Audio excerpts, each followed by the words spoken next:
Bugün oşo energetikler pользоваться etip bizdi Kekirtekten alıp жолотпай атышат. Кекиртектен самый настоящий.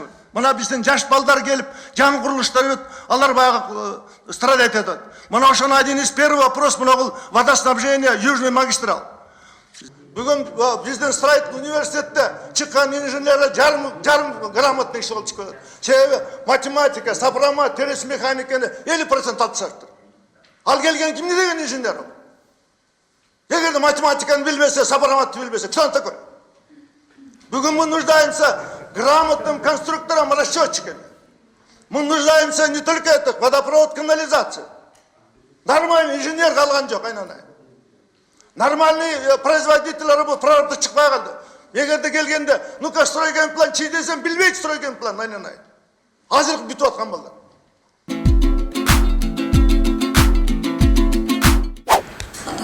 Урматтуу жыйын катышуучулары, келгениңизге чоң рахмат. Анда барарсың болот. Жыйын аяктады. Бар тыштап кой. 5 мүнөт отуруп коюңуздар. Уюп койгула айнанай. Күнү келе бербейли.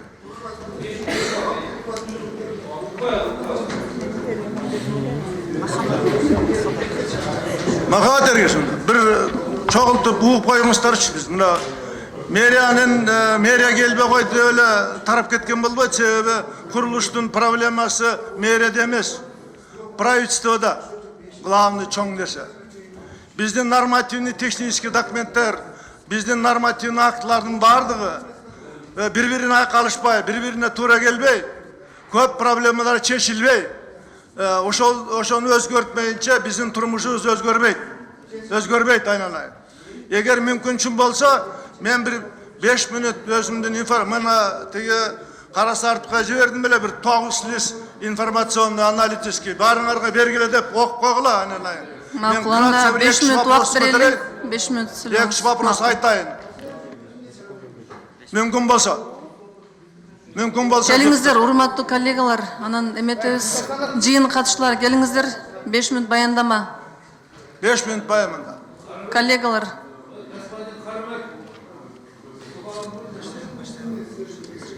Арзбек Кенжекулович, анан кийин сүйлөшөбүз. 5 мүнөт баяндаманы окуп коюңуздар, негизги көйгөйдү айтсын.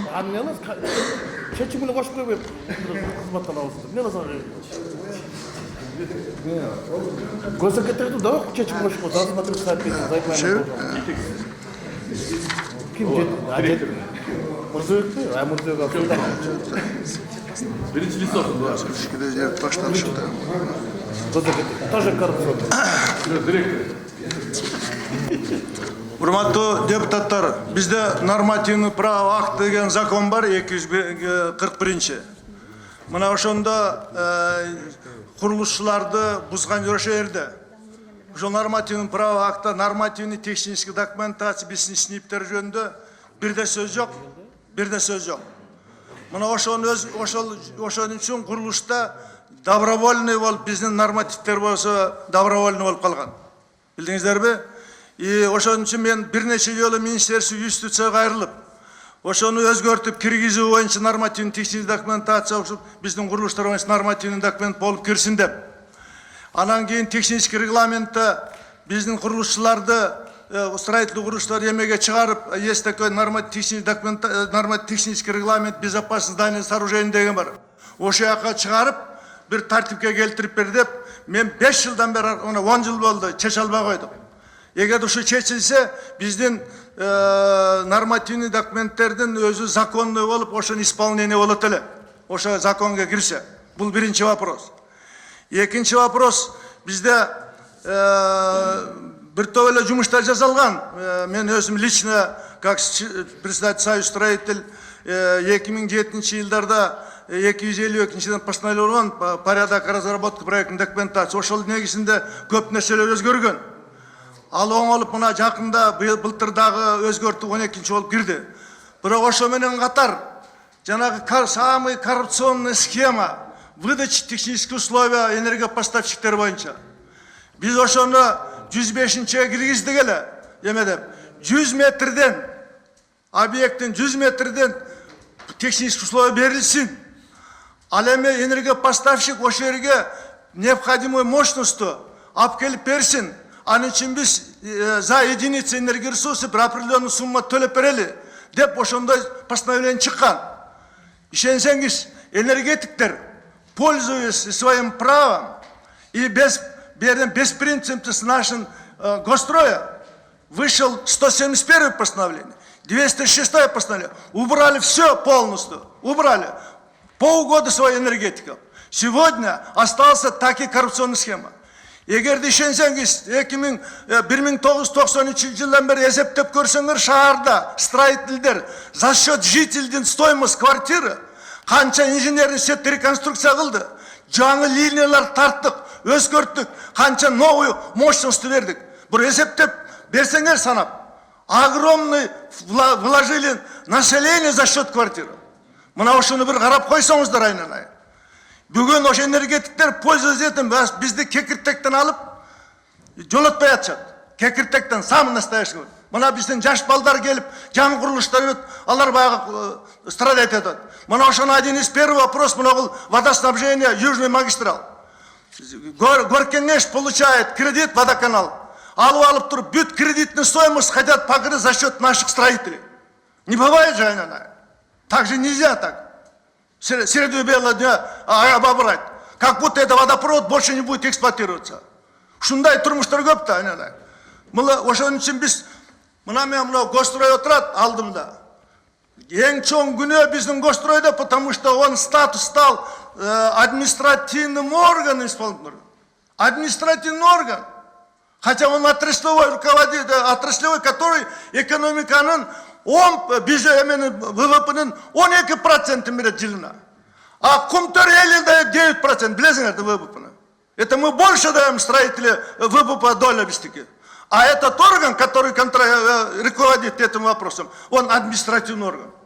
Пока мы не поднимем статус его, биздин жазаган нормативный документтерибиз өтпөй атат, ачык айтайын. Как председатель союза, мен мына 5 жылдан бери, 12-чini мен 10 жыл деп өткүздүк. Мына азыр закон архитектура өзгөрдүк да, айнанай. Өзгөрдүк. Закон өзгөрүп атат, турмуш өзгөрүп атат. Оңдойлу, бири-бирине кайчылаштыралы деп өткүзө албай атабыз. Пользуясь таким нестыковкой законов, наша силовая структура и пользуясь некоторыми жалобщиками жителей, многие объекты сегодня не строятся. Билесиздерби? Жанагы наша право деген бир биздин общественный организация прокуратура коршулуп алып, жалып жазып, стройкаларды токтотуп, под видом курулбай атат деп, ушундай бир эмелер болуп атат, айнанайын. Ошон үчүн бүгүн айнанайын биз биринчи жолу нормативный технический документацияны оңдосок. Биринчи вопрос. Ошону тартипке келтирсек. Анын үчүн мен правительствого кайрылдым. Давайте разработаем концепцию развития, реформирования. Им не здесь 0 внимания. 0 внимания. 0 внимания. Чтобы в этом деле, чтобы была в первую очередь не только начать подготовка кадров наших. Бүгін біздің строительный университетте чыккан инженерлер жарым грамотный иш болуп чыккан. Себеби математика, сопромат, терес механиканы 50% алышаптыр. Ал келген ким деген инженер ол?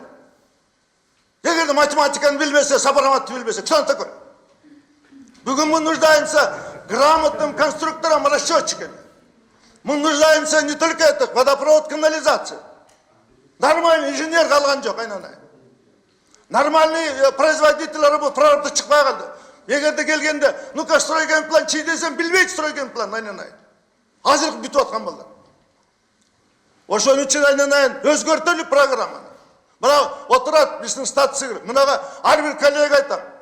Ай, внесем правительство, давайте внесем изменения программы обучения нашего строительного университета.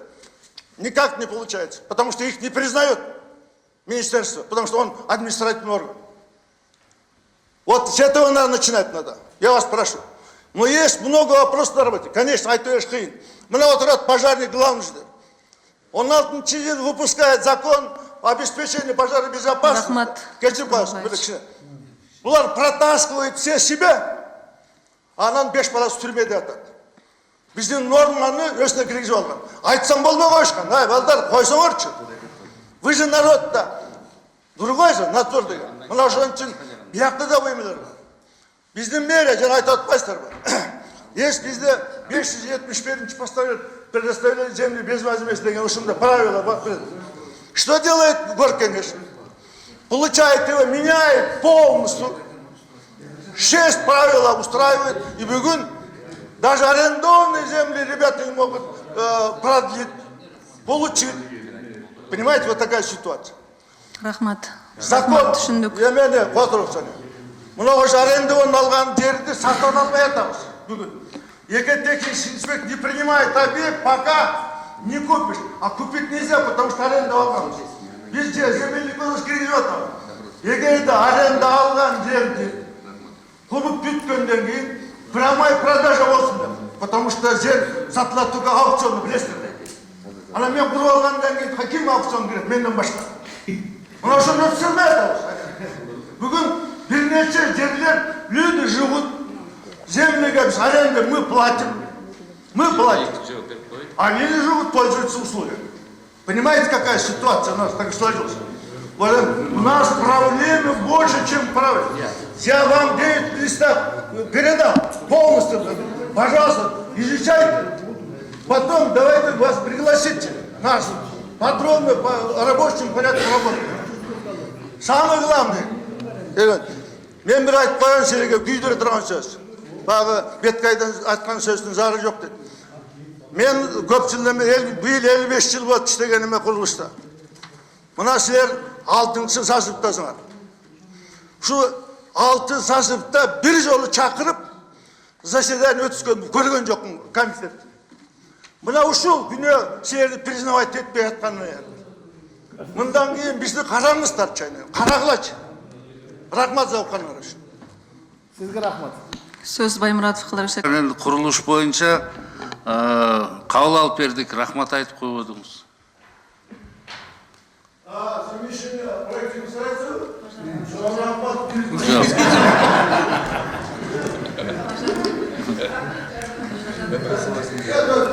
Добросовестное приобретение бойынша Байке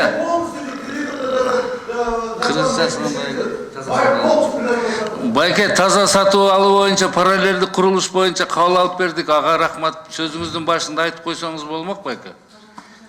Сіз күйөз Кыргыз эл үчүн күйөз, курулушчулар үчүн күйөз.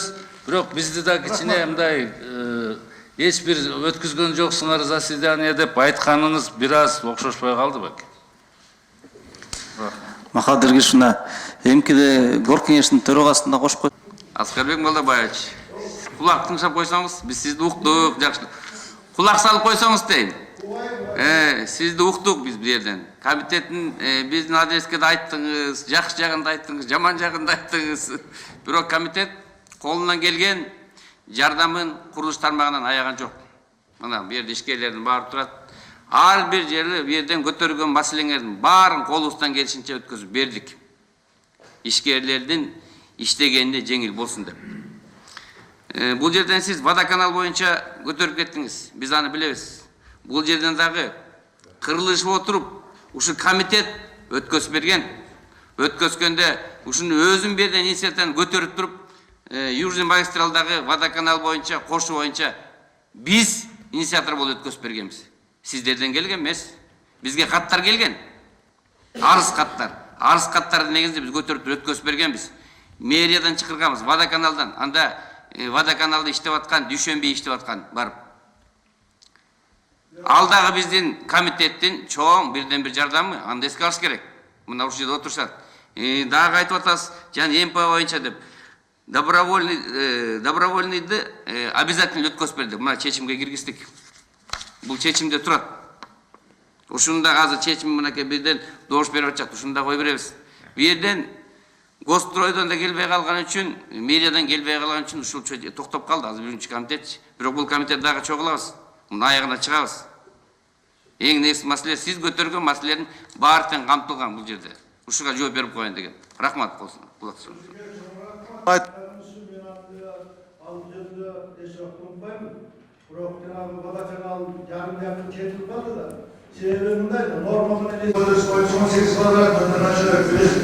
Abi son 12 milyon ederiz. Burada 12 sonra bir kişi de bir kişiye Kança su gereken degende Kıratorumdan görkeme şerifte orada 500 kut öyle 500 kutla kırmızıdan yaşadığınızda yaşatmışlar çevirmez. Bal bolon 100 kubu ketediken bolganda oksa. Bir tom zakup 15 som çıgat aşıp ketse. Bulbu alıp atpay 35-40 milyon alıp atat jana Vadakanal. Kayda esептеп kelgende oşonda jana büt kreditти жаап прибыль алып атат. Мен ошону айтып атам. Чалабыла чечилип калган. Бул багы вопростар. Экинчи жана сиздин айткан эмелер барды туура. Men aytkaным 6 sazıfta da atam. Birinci yolu çoğulup bizim problemini çeşkenler için çoğun rahmet de aytam. Bırak bir de yolu olgan yoktu.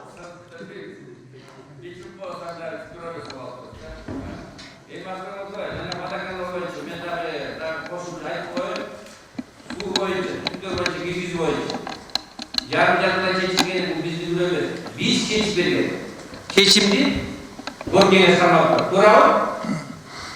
Gorkenge sarmaktır. Ayakta çalışken kalan özgürsün yok. Bilesizmi, siz menen bir murdagı жылы технологиясы присоединение siz menen komitet өткіземіз, білесіз да?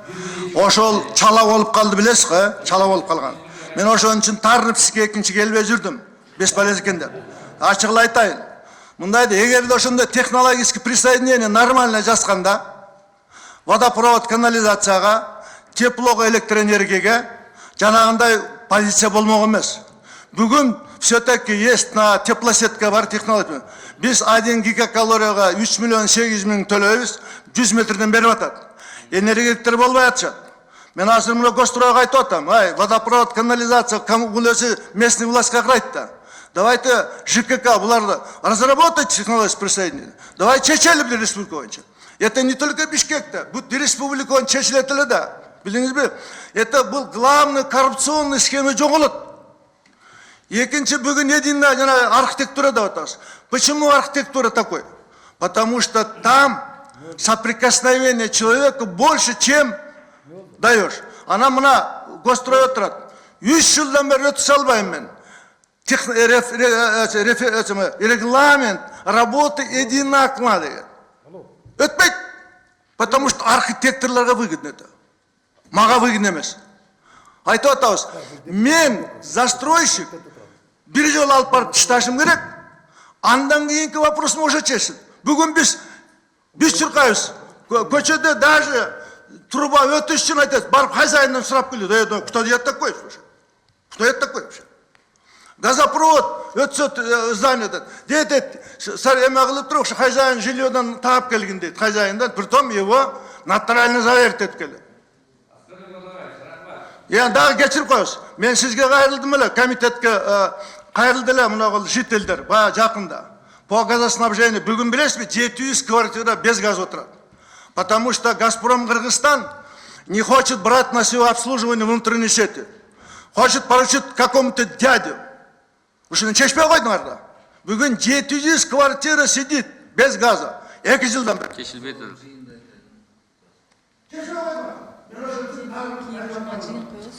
Жоқ, туура сөйлөп, жоқ, бул маселени айтылган Аскер Малдыбаевич, бул маселенин баардыгын көтөрүлүп келет. Баары эле айтылган сөздөр чечиле бербейт экен. Бул биздин комитеттен кармалбайт эчтеке. Комитеттен такай чечимин чыгарып берип атабыз. Өкмөткө барганда кармалып калып атат.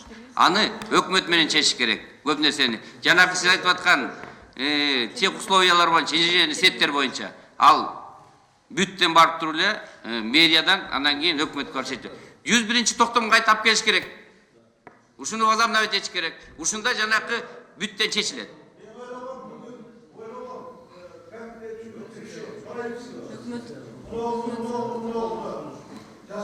Бүт жасалган да.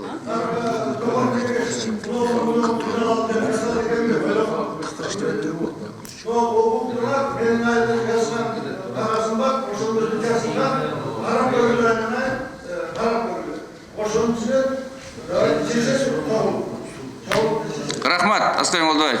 Эми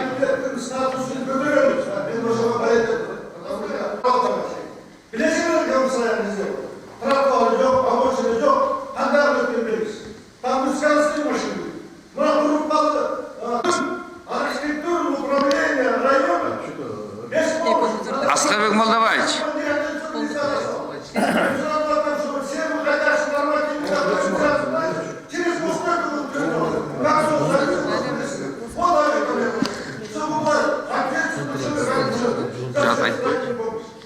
Аскарбек Балдабаевич, кечирип коебуз. Жана сиз көтөрүп аткан маселенин баардыгы мына депутаттар да кошумчалайт. Жол боюнча тротуарлар мына бул жерден Улукбек Сулбукка канча жол көтөргөн. Ушулардын баары көтөрүлүп келет. Ойлоп атасыз, бул айтылбай келет. Бул маселенин баары айтылып келген. Бул азыр бизге жаңылык эмес сиздин айтып атканыңыз. Бул выездной заседание такай көтөрүлүп келет. Андан кийин өкмөттүн өкүлүнө айтып кетким келет. Бул айтылып аткан сөздөрдүн сиздер үчүн айтып атат. Ушулардын баарын жакшылап карап чыгып туруп көзөмөлгө алыңыздар. Эч кандай сиздерден эчтеке жок болот бул жерде. Рахмат. Урматтуу маселе бар, эмне көйгөй бар, эмне тоскоолдук бар. Ушу баарыңызды угуп атасыздар, баары ошо силерге тиешелүү. Бишкек шаарына эмес, силерге тиешелүү көпчүлүгү. Бүт эле силерге тиешелүү. Ошондуктан чечүү сиздерсиздер. Азыр кой туруңуз, сөз бербей туруңуз, азыр сөз бербей туруңузчу. Бак, өкмөт капкара болуп калды азыр. Курушчулардын өздөрү да күнөөлүү. Көп жерде. Бүт мыйзамыбыздын өзүңөр кылтасыңар. Керек эмес жерге үй саласыңар. Тапшырып койдуңар көпчүлүгүн же отопление жок, же газ жок. Отурган кишилер канча? Бардыгы эле өкмөткө өзгөрүү да бар күнөөлүү. Бул жагын карап туруп, мыйзамды сактоо боюнча ошол тротуарга чейин үй салган да силерсиңер. Каалагандай кылып туруп чечим чыгарып алып, үйлөрдү вдоль поперек атканда курулуштулар. Андан кийин бул жерде эки тараптуу болуш керек бири-бирине кадам. Өкмөт тарабынан дагы, силер тараптан дагы. Биз колдон келген аракетти кылып, ушуну жөнгө салуунун аракетин кылабыз. Мен мисалы үчүн курулушчу эмесмин. Бирок көрүп жүрөбүз да бардыгынча. Эмне болуп атат? Кандай салынат үйлөр? Шаарда үй салуу боюнча бардак полнейший. 10 соток жерди көрсөтүп баса калып үй салып атасыңар.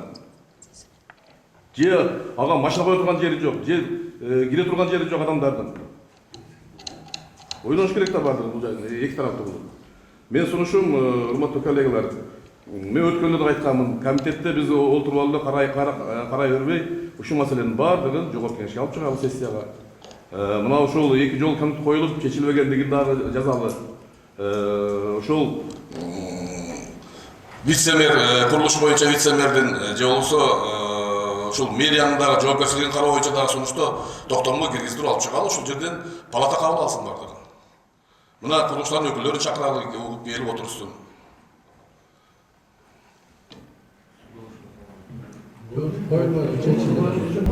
Al.